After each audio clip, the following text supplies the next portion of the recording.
This film is about mercenary characters doing everything and anything they can to get what they want.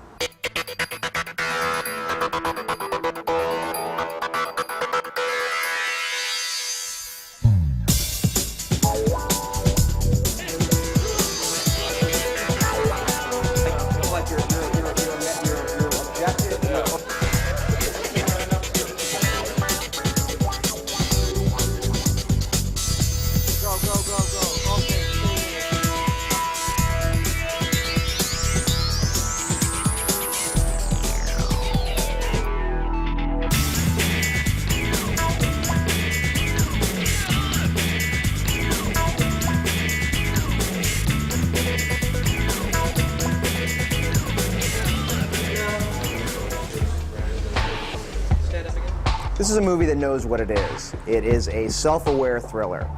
And that means that it has all the requisite sex, violence, thrills, but it is slightly over the top. And it knows it's over the top, and that's part of the fun in it.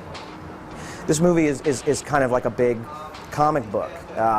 It's not enormously deep, but it deals with issues. And one of the interesting things about it is that, you know, actors like Isaiah Washington, Susan Ward, Lila, they can all bring a little bit more than what you would normally get in a kind of textbook thriller. It's part horror film, it's part, you know, swamp thriller, you know, it's part black comedy, it's part action movie, it's got cars, it's got knives, it's got guns, it's got people jumping out of the dark, it's got people, you know, cocking shotguns, you got hillbillies jumping out of the bushes, you got, you know, gators popping up out of nowhere eating people, you got Isaiah Washington jumping into a swamp. It's got a lot of shit in it. It's got all the stuff that you want in a picture like this, and it's coming at you at 100 miles an hour. So that's the point of the movie. It's designed to be a fun comic book. What's the matter? You afraid I did something when I packed your chute? Maybe. Take mine. What are you worried about? You're dead already. Well, my character, Brittany, grew up in a trailer park, basically, and her mother was an alcoholic, and I'm sure that had husbands and men in her life that I'm sure beat her and were not so nice. And then she married into a very wealthy family, married a man, Niles, who had more money than God. And so Brittany's always trying to overcome her past. But she is, I think, genuinely a nice person. She just goes about things the wrong way in life to get what she wants. Yeah. She seems as if she's a very sweet girl, naive, but she's, underneath it all, she's not naive at all. Very ambitious, very gregarious, and she's out to get what she wants.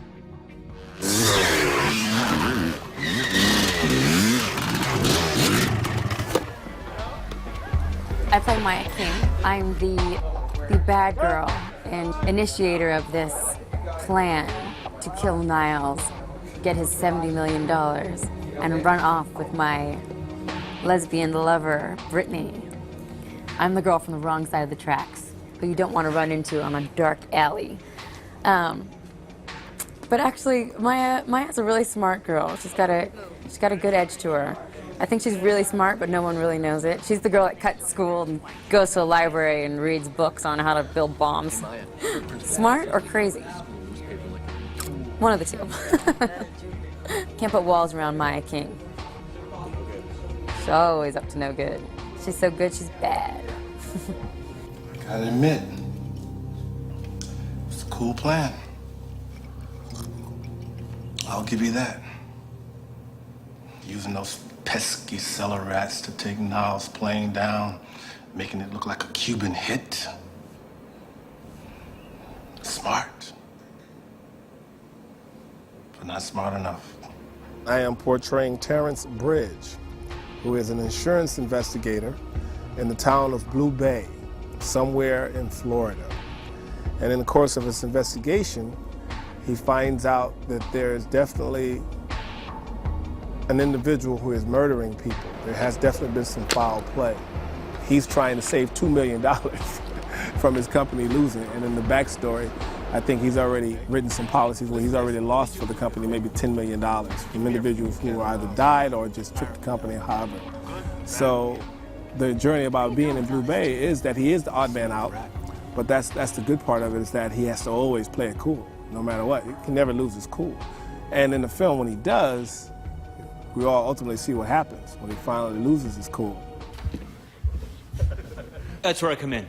Tus And a few trailers, days later, visita mi canal. a badly decomposed corpse washes up on the beach. Now it becomes my job to identify the body. And do you know how I do that? Dental records. Kiss ass. Yeah, it's a sad and sorry task, but yes, that's how it's done. I was part of the prize. I was in on the take. I was a willing accomplice to the crime, and then I got a little greedy. They didn't like me. They didn't like the way I smelled or something, so they shot me.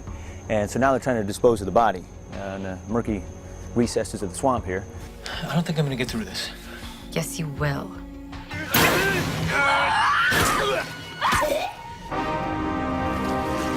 Jerk into it, they're gonna.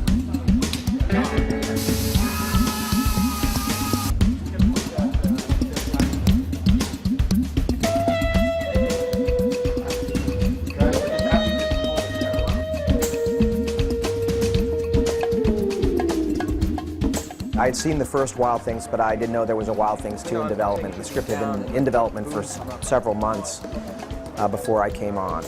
I believe the producers had seen my previous film, La Cucaracha, and liked what they saw and thought I could bring something to this movie. This movie has a lot of atmosphere, or it has the potential to have a lot of atmosphere, and that was one quality in La Cucaracha that was admired, and I think that's probably the reason why I was selected. I think the original was a much more intimate, contained, almost chamber thriller, in the sense that you never really, with the exception of maybe the opening sequence with Matt Dillon on an airboat, some aerial stuff, it was a very contained movie, and it's fine, it works perfectly like that. But I thought, okay, well, wouldn't it be interesting to try to make this look like a bigger picture? Let's try to make a bigger movie, if that's possible. I'm really not one for something trying to repeat something that's already been done. But I don't know, this movie took a few twists and turns that the first one didn't. I met with Jack and I saw a movie that he did called La Cucaracha. I really enjoyed the way it was shot. I really enjoyed so many things about it. And when I talked to Jack, he really put my mind at ease because he wanted to make it a little more dark than cheesy. I enjoyed the text. I enjoyed the writing. I was more attracted to the writing and the structure and the story. I thought it was very refreshing that Jack Perez would consider me to play this investigator, or this insurance agent turned investigator. I hadn't really seen this kind of character on my desk before, so I was very attracted to the fact that it would give me an opportunity to do something different from the things that I've done before. It caused me to try to push myself in terms of being challenged by the text, because I really, really enjoyed the reading. It was a good read when I first read it. Hey, can I join in? They were having a really hard time casting Maya. Cut. They had seen a ton of girls, pretty much all of LA, and from what I hear, the studio wouldn't sign off on any of the girls. And I was so surprised and flattered that, they signed off on me before I even went in. And so when I got there to the casting, we did a little, read-through and did the scenes. And 2 days later, I was on the set filming, and I was like, oh my God, I haven't finished reading the script yet. It was so fast. It was really fast. All right, what we need right here is if she stands up, can we shoot off into here? Yes. How I direct is not necessarily about, this would be cool, let's shoot it this way, this would be cool. I'm not one of these guys that goes, let's use that shot from Goodfellas and let's use that shot from Lawrence of Arabia and we'll do this, that, and the other thing. I really have to get jazzed by the material. The material has to inspire the shot. That's the only way I can put it. It's like the shooting of a film is the subtext of the script. So you're shooting the subtext, basically, is what you're doing. So whatever camera move you employ, whatever lens you employ, how you move the actors within the space, all has to do with what the subtext of the film is. The biggest challenge with this film, I think, is the schedule, is the amount of time that we have to complete the picture. We have 21 days to deliver a sequel to a movie that had a much larger budget and consequently a lot more time. So usually when you do a sequel, the sequel has to somehow in some way surpass the original. The film was very popular. Wild Things 1 was very popular.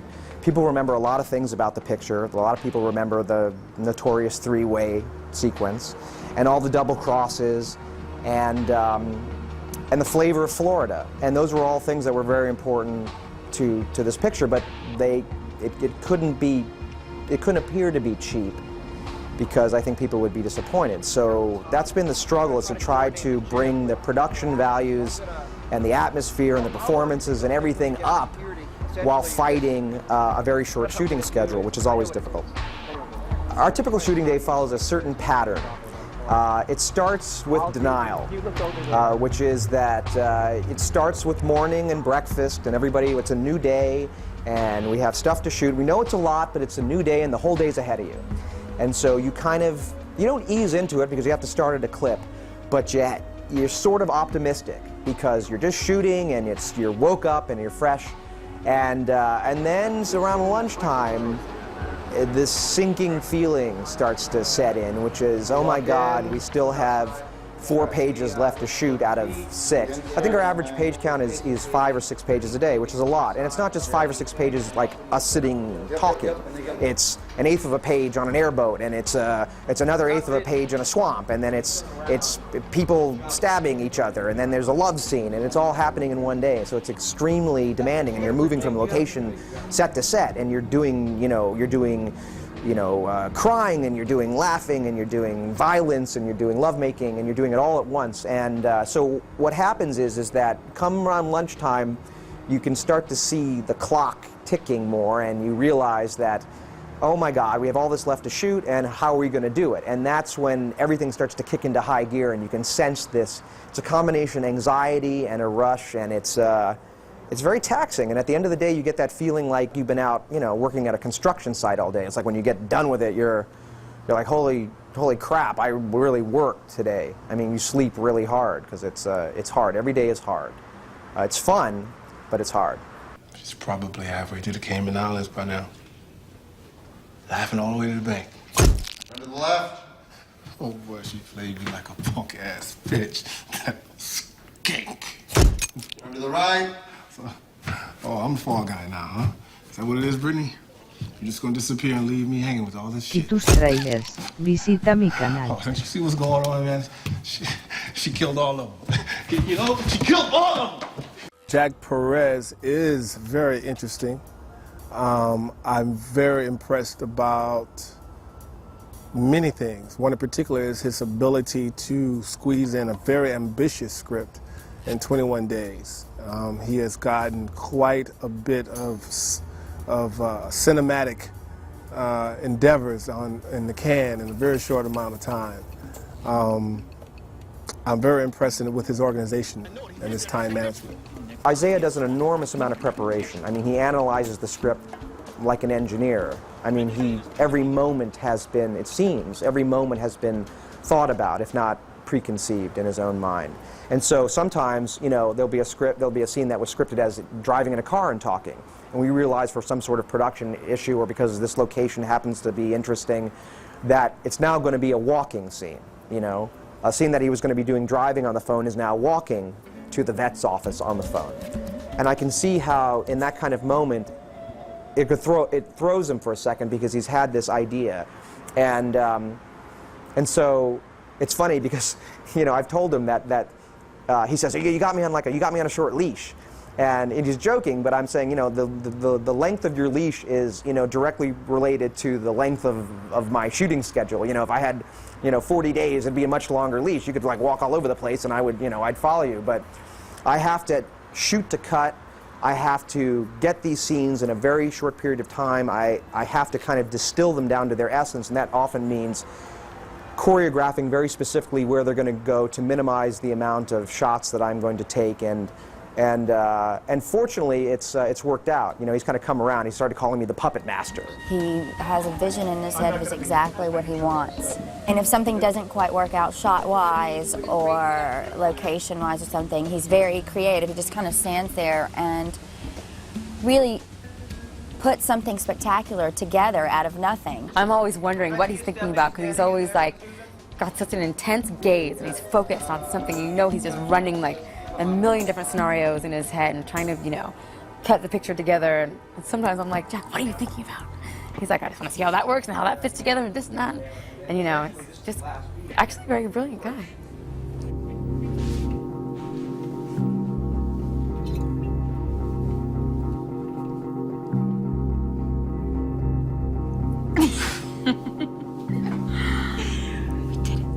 We did it, didn't we? The wine cellar scene was the, you know, it was almost the, you know, it was the dreaded wine cellar scene, because I actually had never directed a sex scene. I had storyboarded and shot listed that sequence because I knew I had to get very specific pieces in order to convey what needed to be conveyed.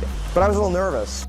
I think the thing about directing a sex scene is that you can't appear to be nervous even if you are. If you come on and go, well, I need you to touch her, if you come on like that, then the actors are going to get nervous. You almost have to come in very clinically, like a doctor, and say, you're going to put your hand on her boob, you're going to rub her butt, you're going to kiss his chest, and you're going to do it like this in this order. So the sex has to be choreographed very much like anything, like a fight sequence, like a boxing match. By the end of the day, we were like, okay, can we just kiss again and get it over with? So there was nothing really too thrilling. It's just very kind of a work-oriented thing. We giggled all day long just because it was a pretty uncomfortable situation, first off. The first 4 takes were like, you know, we had to kiss as a whole, as a group, Jack Perez included, wanted to make sure that, you know, we came off not smutty. And we just want it to be as sexy as possible, as fast as possible, so we can get through it, get out of it, and have it be done. So hopefully we accomplish that. Oh, you know, you and your mother can get more You know, and then you're like, you know, it's fitting in as long as possible. We're clean of him, right? Or... The character that Isaiah plays, Terrence Bridge, reveals to Maya why he's decided at the last moment to do what he's doing, which is essentially going for the money. And it's a perfect moment for Isaiah. It's the reason why he's so good. It's because he does, Isaiah does pain very well. He does wounded very well. And so here's a moment where he's able to reveal that he's been kicked around like a dog his whole life, and it's time that I get what I deserve. That was just one really rewarding moment. There are several moments where I enjoy having the play on words of having certain information, or my character may know something, and just watching the other actors or the other characters in the world of the play try to play it cool, knowing that I'm onto them. So I've had a good time just enjoying the play with Susan Ward and Lila Osserieri, and having those wonderful transitional points, or what we would call very strong plot points and plot twists, where we get a chance to play something that's happening, but only the audience knows what's really happening. In the coroner's office, when Isaiah's got to do the deal here, you know, when he's got to come in and interrogate me, and I know he's onto me. Because it was kind of fun to do, because it was kind of open in terms of the direction. We had a big room to try to figure out what to do with, and we just through the process, Jack had us run through rehearsals, and he sort of, you know, shepherded the rehearsals, and it worked out pretty cool. It was like a little boxing match, and I come up with all these like idiotic activities that really don't go anywhere, and I find myself at the end trying to go on the phone, and I'm doing this and pills, and I wanted to throw the pill thing into the screen, but it would have been a mess, and you know, trying to find 500 pills on the floor for resetting a camera, no one wants that. Hey, you're parked in Brittany's spot. Haven't you heard? She's out. I'm in. I love being the bad girl, actually. The bad girl gives you such an opportunity to do a number of things that you wouldn't get to do if you were the good girl. Good girls are kind of, they can be a little dull, you know. Bad girls get to do and say the things that you don't get to do and say in real life. that you want to do and say, or you don't get to. If you want to keep your friends, that is. Lila and I we laugh tus and giggle and trailers. have a great time Visita mi throughout the whole canal. movie. So I think she's been a true pleasure. She's been a big treasure in this movie for me because I think we release a lot of things to each other, and we're two little chatty Cathy girls. We run in the corner and gossip and make fun and of each other mostly. We just have a good time, so it's nice. We get along really, really well, which I think makes long shooting days and all-night shoots, you know, pleasant and easy to do. She's a great actress. I look at her, you know, we're starting a scene, they're rolling the film, they're rolling the sound, and we're waiting, and she's sitting next to me, you know, dry-eyed. I blink once, and she's in complete tears. I mean, she's got great control over her tool as an artist, as an actress. So I'm really impressed by her. And she's a great person. She's really down to earth. And we just get along like sisters, you know, giggling and causing trouble and, you know, doing our job. It's fun. The movie differs from other erotic thrillers or suspense pictures in that it knows what it is. When there are scenes of Susan coming out of the pool in slow motion, dripping wet, or whether she's under the, you know, the shower head after a volleyball game, or, you know, when someone jumps out of the shadows, it's not meant to be completely straight. It knows what it is, and it is right. It lives right on the borderline of between camp and genuine melodrama. And that's the tone of the picture. So the actors needed to be aware of what the tone was and play that in order for it to be properly realized. Otherwise, there's no difference between this and, you know, any cheesy thriller you see at 2 in the morning on cable. That's one of the things that made me want to do the picture, is if I could properly convey this tone of self-awareness. Because the last thing I wanted to do was make a conventional thriller.